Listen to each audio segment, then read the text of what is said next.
بسم الله الرحمن الرحيم. الحمد لله رب العالمين، وصلى الله وسلم وبارك على نبينا محمد وعلى آله وصحبه أجمعين، أما بعد. ہم لوگ منار السبیل للشیخ ابراہیم بن محمد بن ضویان اس کتاب کو پڑھ رہے ہیں، اور اس میں ہم لوگ اس وقت کتاب باب صلاۃ الجمعہ اس باب کو پڑھ رہے ہیں، اور اس باب میں ہم لوگ آخری حصے میں پہنچ چکے ہیں۔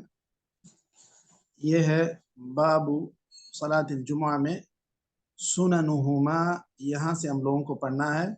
خطبے کے تعلق سے ذکر کر رہے ہیں صاحب کتاب کہ کیا سنتیں ہیں خطبے کی کیا سنتیں ہیں، ان سنتوں کا ذکر ہو رہا ہے۔ اور آج کا یہ حلقہ ہے ہمارا حلقہ نمبر 123۔ تو شروع کریں شیخ جی۔ نحمده ونصلي على رسول الكريم، أما بعد، وسننهما الطهارة فلا تشترط نص عليه، وعنه أنها من شرائطها قاله في المغني، وستر العورة وإزالة النجاسة قياسا لأن الخطبتين بدل ركعتين من الجمعة لقول عمر وعائشة، وقصرت الصلاة من أجل الخطبة، ولم ينقل أنه صلى الله عليه وسلم تطهر بين الخطبة والصلاة، فدل على أنه يخطب متطهرا. والدعاء للمسلمين لأنه صلى الله عليه وسلم كان إذا خطب يوم الجمعة دعا وأشار يوم الجمعة كان إذا خطب يوم الجمعة دعا وأشار بإصبعه وأمن الناس. رواه حرب في مسائله. ولأن الدعاء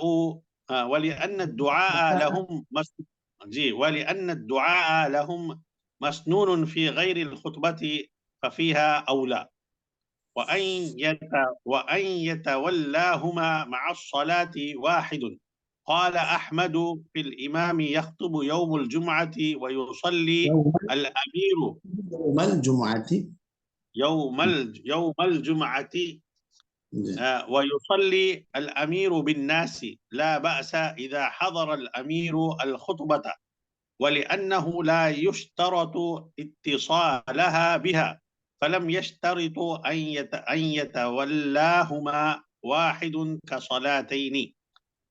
ورفع الصوت بهما حسب الطاقة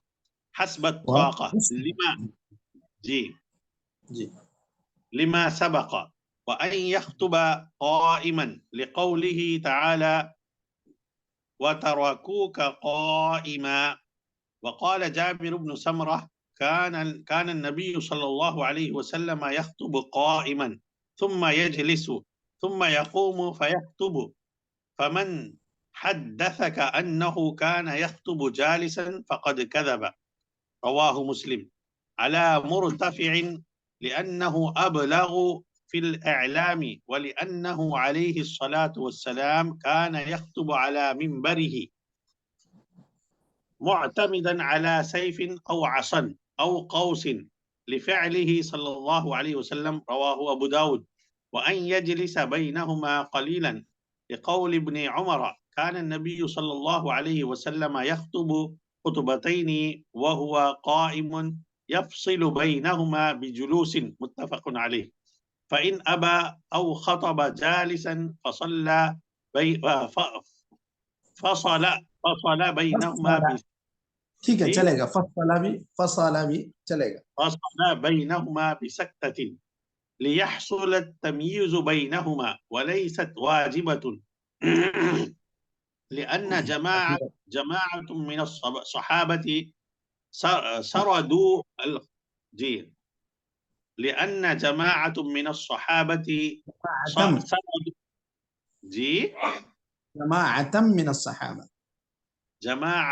الصحابة سردوا الخطبتين من غير جلوس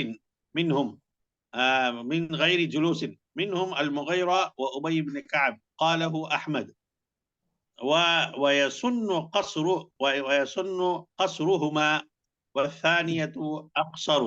قصرهما والثانية أقصر لحديث عمار مرفوعا إن طول صلاة الرجل وقصر خطبته مئنة من فقهه فأطيل الصلاة وأقصر الخطبة. رواه مسلم. فأطيل الصلاة وأقصر الخطبة. رواه مسلم. ولا بأس أن يخطب من صحيفة كقراءة في الصلاة من مصحف. وصلى الله تعالى على خير خلقه محمد وعلى آله وأصحابه أجمعين. بسم الله الرحمن الرحيم. الحمد لله رب العالمين، وصلى الله وسلم وبارك على نبينا محمد وعلى آله وصحبه أجمعين. أما بعد، ہم لوگ منار السبیل للشیخ ابراہیم بن محمد بن ضویان اس کتاب میں کتاب الصلاح پڑھ رہے ہیں، اور کتاب الصلاح میں باب صلاۃ الجمعہ اس کا آخری حصہ ہم لوگ آج پڑھنے جا رہے ہیں۔ ہمارے حلقات کی ترتیب کے اعتبار سے آج کا حلقہ نمبر 123 بات شروع ہو رہی ہے آج کے حلقے میں وسننہما الطہارہ۔ وسننہما، اس سے پہلے جو جملہ ہے اس کی ضمیر ہے خطبتان کی طرف اس کی ضمیر لوٹ رہی ہے، کیونکہ جو جمعہ کے شرائط ہیں اس میں سب سے پہلی شرط وقت، دوسری شرط کہ قریے میں ہو، تیسری شرط 40 لوگوں کی موجودگی ہو، چوتھی شرط 2 خطبے ہوں۔ تو یہاں جو تقدم خطبتینی جو کہا گیا وہیں پر یہ ضمیر لوٹ رہی ہے۔ پھر انہوں نے ذکر کیا تھا کہ دونوں خطبے کے صحت کے کیا شرائط ہیں، اس کے 5 شرطیں ذکر کی تھی۔ سب سے پہلے یہ کہ وہ وقت پر خطبہ دیا جائے، دوسرا یہ کہ اس کی نیت، خطبہ دینے والے کی نیت جمعے کے خطبے کی ہو، اور اس میں تیسری چیز حالت حضر میں یعنی سفر میں نہ دیا جائے جمعہ کا خطبہ، بلکہ حضر میں دیا جائے۔ اور اسی طرح چوتھی شرط یہ بتلائی گئی کہ ایسے آدمی کے ذریعے وہ خطبہ دیا جائے جس کی امامت درست ہو سکتی ہو اور جس کے اوپر جمعہ واجب ہو، تو نہ غلام ہو نہ مسافر۔ پھر خطبے کے ارکان بتلائے گئے کہ خطبے کے ارکان کتنے ہیں۔ خطبے کے ارکان 6 ہیں۔ ایک تو یہ کہ اللہ کی تعریف بیان کی جائے، دوسرا یہ کہ اللہ کے رسول صلی اللہ علیہ وسلم پر درود بھیجا جائے، تیسرا یہ کہ اللہ کی کتاب میں سے کوئی ایک آیت پڑھی جائے، پھر چوتھی چیز اللہ کے تقوی کی وصیت ہو، اور پانچویں چیز خطبہ اور نماز یہ دونوں تسلسل سے ہو، دونوں کے درمیان لمبا فاصلہ نہ ہو۔ اور اسی طرح چھٹی چیز یا چھٹا رکن جہری آواز سے خطبہ دیا جائے، ایسی آواز سے کہ ایک بڑی تعداد اس کو سن پائے۔ یہ 6 ارکان ہیں خطبے کے۔ اب اس کے بعد ذکر کر رہے ہیں سننہما الطہارہ، یعنی خطبے کے جو دونوں خطبے ہیں ان کے اندر کیا باتیں ہیں جنہیں سنت کہا جا سکتا ہے، کون سی سنتیں ہیں جن کا لحاظ خطبے میں رکھنا چاہیے۔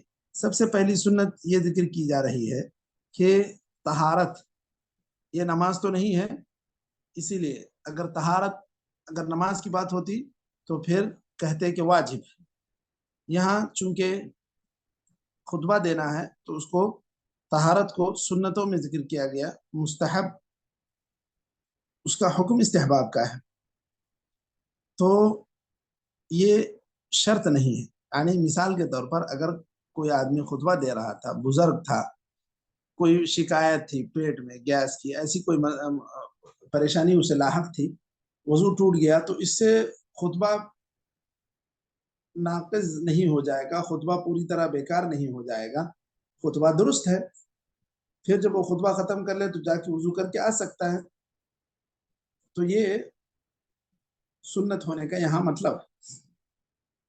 لیکن یہ تو کبھی ایسے ہو جائے تو انسان کو ضرورت پڑ جائے گی، ورنہ آپ صلی اللہ علیہ وسلم کا عمل اس میں یہ ہے کہ آپ صلی اللہ علیہ وسلم کبھی خطبہ اور نماز کے دوران وضو نہیں کیے، تو مطلب یہ کہ آپ اس بات کی پابندی کرتے تھے ہمیشہ کہ آپ کا وضو رہے تبھی آپ ممبر پر خطبے کے لیے چڑھتے تھے۔ یہ انہوں نے سنت اس لیے بیان کی کہ جمہور کا یہ مسلک ہے، کیونکہ بالکل خطبہ اور نماز دونوں ایک نہیں ہیں، دونوں میں فرق ہے۔ اب اسی طرح بعض فقہاء حنابلہ نے خود اس کو شرائط مانا، اس کو بھی شرط بتلائی، کیونکہ بعد میں ایک چیز آ رہی ہے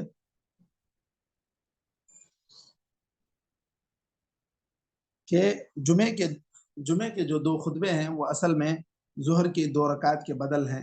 ظہر کی نماز چونکہ 4 رکعت تھی، اس کے اندر 2 رکعت کے بدلے خطبہ ہے، اس اعتبار سے 2 خطبے 2 رکعت کے بدل ہیں، اس لیے اس کو شرط کہا گیا طہارت کو۔ مغنی میں ابن قدامہ نے کہا ہے، لیکن راجح یہی ہے کہ وہ سنت ہے۔ اسی طرح خطبے کی سنتوں میں سے ایک سنت یہ بھی ہے ستر العورہ، کہ آدمی اپنے شرمگاہ کو چھپائے رکھے، وازالۃ النجاسہ، اسی طرح کوئی نجاست وغیرہ گر گئی ہے کپڑے پر تو اس کو دور کرے، قیاساً، نماز کے اوپر قیاس کر کے یہ باتیں کہہ رہے ہیں۔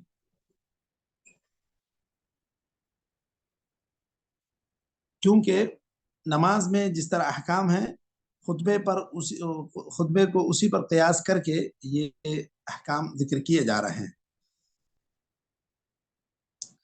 اور اس لیے بھی کہ دونوں خطبے 2 رکعت کے بدل ہیں جمعہ میں۔ حضرت عمر رضی اللہ عنہ اور حضرت عائشہ کا جو قول ہے قصرت الصلاۃ لاجل الخطبہ، کہ خطبہ 2 رکعت کا بدل ہے، اسی لیے ظہر کی 4 رکعت میں سے صرف 2 رکعت پڑھنے کا حکم دیا گیا ہے۔ اس کی سند کو شیخ البانی نے ضعیف قرار دیا کہ قصرت الصلاۃ لاجل الخطبہ، یہ سند ضعیف ہے اس کی۔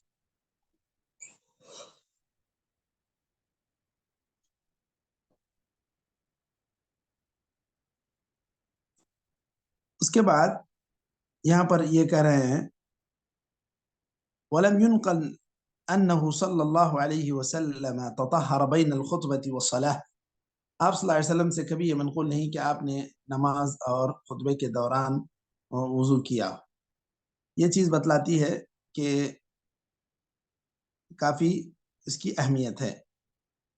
فدل علی انہ یخطب متطہرا، تو اس سے یہ پتہ چلتی ہے یہ بات کہ آپ صلی اللہ علیہ وسلم کا عمل یہی تھا کہ آپ ہمیشہ باوضو ہی خطبہ دیتے تھے، تو جو آدمی خطبہ دینے کے لیے ممبر پر جا رہا ہے اس کو باوضو ہونا چاہیے۔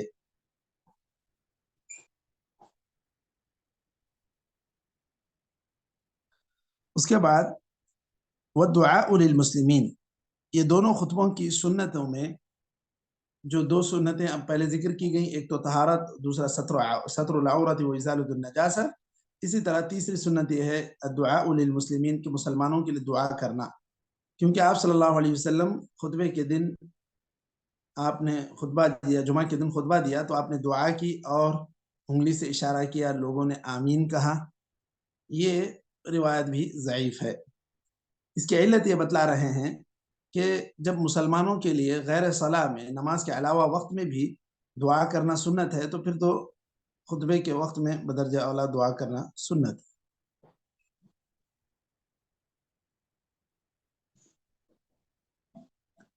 اس کے بعد وَأَن يَتَوَلَّاهُمَا مَعَ الصَّلَاةِ وَاحِدٌ، کہ یہ کیا کہنا چاہ رہے ہیں مشائخ بتائیں یہاں پر؟ وَأَن يَتَوَلَّاهُمَا مَعَ الصَّلَاةِ وَاحِدٌ، کیا کہنا چاہ رہے ہیں؟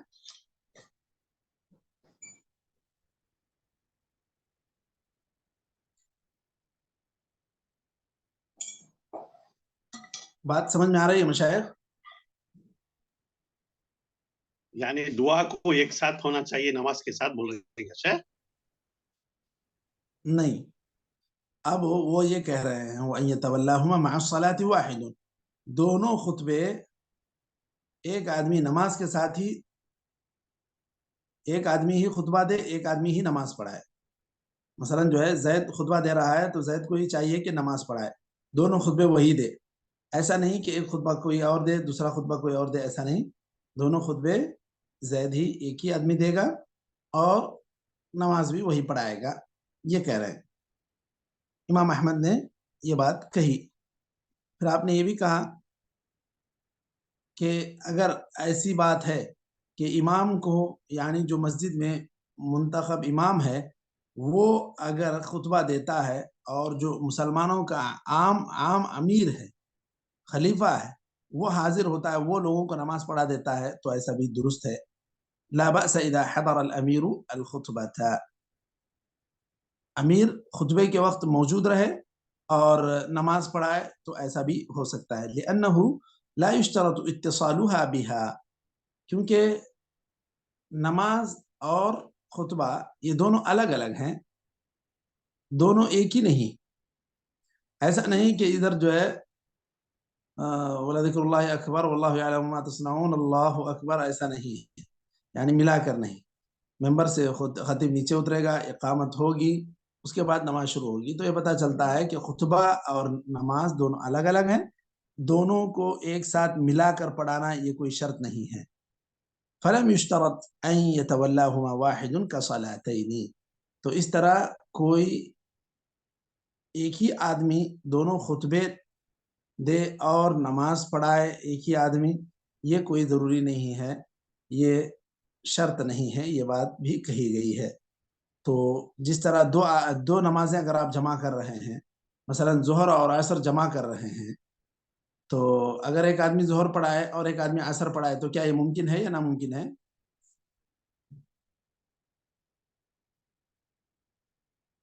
بالکل ممکن ہے شیخ۔ جی، تو اسی طرح خطبہ کوئی دے اور نماز کوئی پڑھائے یہ بھی ممکن ہے، لیکن آپ صلی اللہ علیہ وسلم ہمیشہ خطبہ دیتے تھے، آپ ہی نماز بھی پڑھایا کرتے تھے۔ اگر کوئی بات ایسی ہو جاتی ہے کہ کوئی آدمی تھک گیا، زیادہ عمر رسیدہ ہے، نماز پڑھانا مشکل ہے، تو پھر وہ اپنی جگہ کسی اور کو موقع دے، وہاں کے امام کو موقع دے، کسی اور کو موقع دے، تو کوئی مسئلہ نہیں۔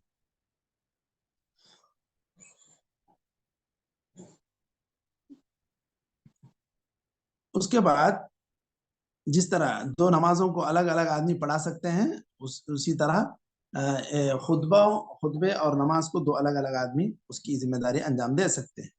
اب پانچویں شرط، رفع الصوت بہما حسب الطاقہ، کہ جس قدر ممکن ہو اس قدر وہ اپنی آواز کو بلند رکھے، کیونکہ خطبے کا مقصد کیا ہے مشائخ؟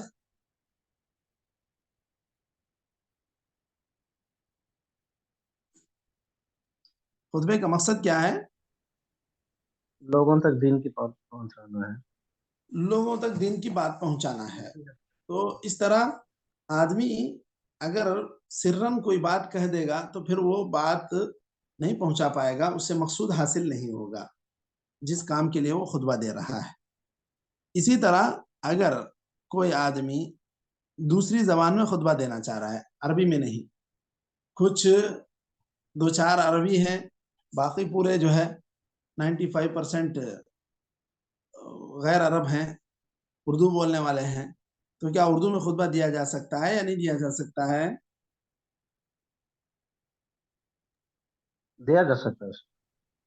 اردو میں خطبہ دیا جا سکتا ہے، بس اہل علم نے یہ بات کہی کہ قراءۃ آیت من کتاب اللہ، قرآن کی جب آیت پڑھے تو قرآن کی آیت کو عربی ہی میں پڑھے، اس کا نمبر ذکر کر کے آگے نہ بڑھے، اور اسی طرح اس کا ترجمہ ذکر کر کے بھی خاموش نہ ہو جائے۔ اللہ تعالیٰ کی کتاب اسی وقت کہا جائے گا آپ جب برابر عربی میں پڑھیں گے۔ آپ نے انگریزی میں ترجمہ کر دیا، اردو میں ترجمہ کر کے آیت کو کہہ دیا کہ اللہ کا کلام ہے، تو یہ اللہ کا کلام نہیں ہے، یہ اللہ کے کلام کے معنی کی وضاحت ہے، اللہ کے کلام کے معنی کی وضاحت ہے۔ براہ راست اللہ کے کلام کو ہم ادا نہیں کر سکتے، اس کے صحیح معنی و مفہوم کو ہو بہو نہیں ادا کر سکتے، وہ صرف ایک معنی کا ترجمہ ہے۔ اسی لیے اہل علم یہ بھی ذکر کرتے ہیں کہ یہ جو تفسیریں ہیں یہ اللہ کے کلام کا بالکل ہو بہو مفہوم نہیں ہے، بلکہ اس کے مفہوم کا ترجمہ ہے۔ اللہ کے کلام کے مفہوم کا ترجمہ ہے۔ یہ چیز ہمیں ذہن نشین کر لینی چاہیے کہ جب ہم آیت پڑھیں تو قرآن کی آیت براہ راست عربی ہی میں پڑھیں، اور خطبہ آپ دوسری زبان میں بھی دے سکتے ہیں جب وہ زبان جاننے والے لوگ زیادہ ہوں، مصلحت اسی میں ہو تب۔